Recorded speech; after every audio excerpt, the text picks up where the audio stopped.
Greetings from the mountains of Colombia. My name is J Weiskopf. The name of the series is Ayahuasca Express. The highlands, which is where Bogota and surrounding where we are now, used to receive their coca from the lowlands, and they would in return send gold or fabrics or different products that they manufactured. So this historical surround influences still has an influence on the experience.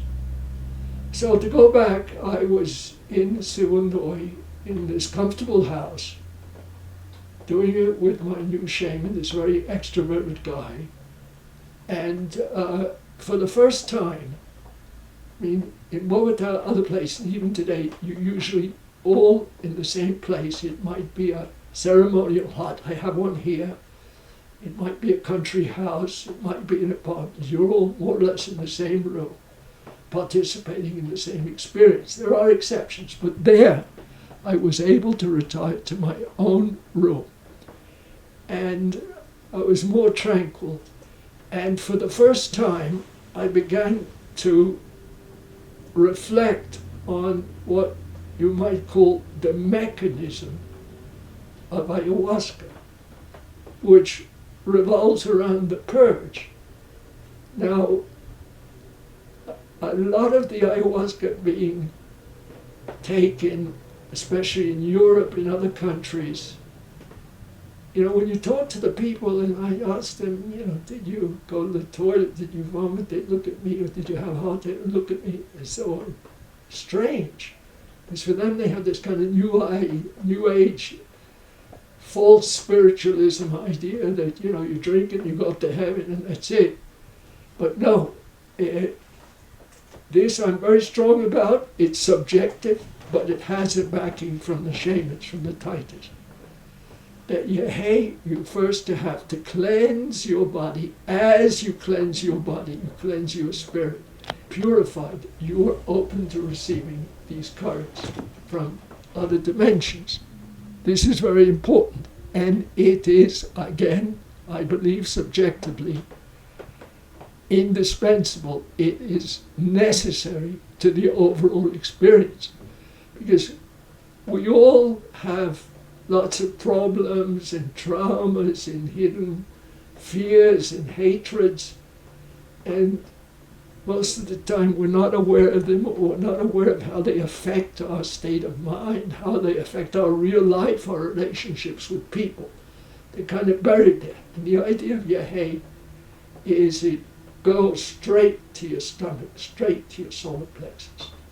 And then you may have a terrible time, a tortuous evacuation, a purge. But once that's done, your kind of spiritual fibers are awakened. You receive the full benefit of the medicine. Now, this is all relative. There are some people who, from the start, perhaps they're just fortunate, they're relatively tranquil people, peaceful people. They don't suffer this. There are other people like myself who's, 30 years later, it's still, I always go through a very difficult stage. You know, pains in the stomach, bad thoughts, evil images.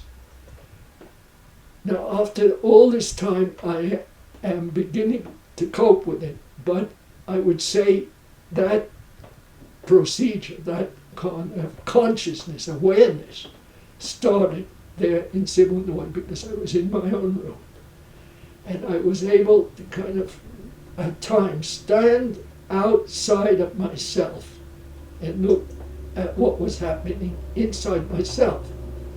So, for example, you know, I drink it, the effect is not immediate, it's about 20 minutes in most cases.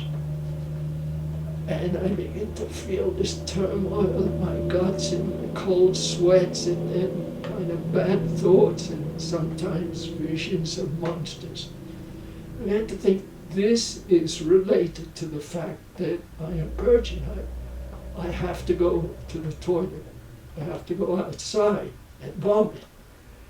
It was a very slow process, but I was in a much better situation, much better conditions to reflect on it than I had been in the jungle. The jungle was, I love it, I still love it. As I said, it's the source, it's indispensable.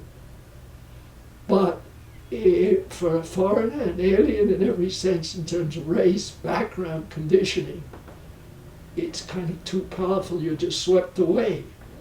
Here I was kind of in a halfway point, and so I was able, to a certain extent, to reflect and consider what was happening.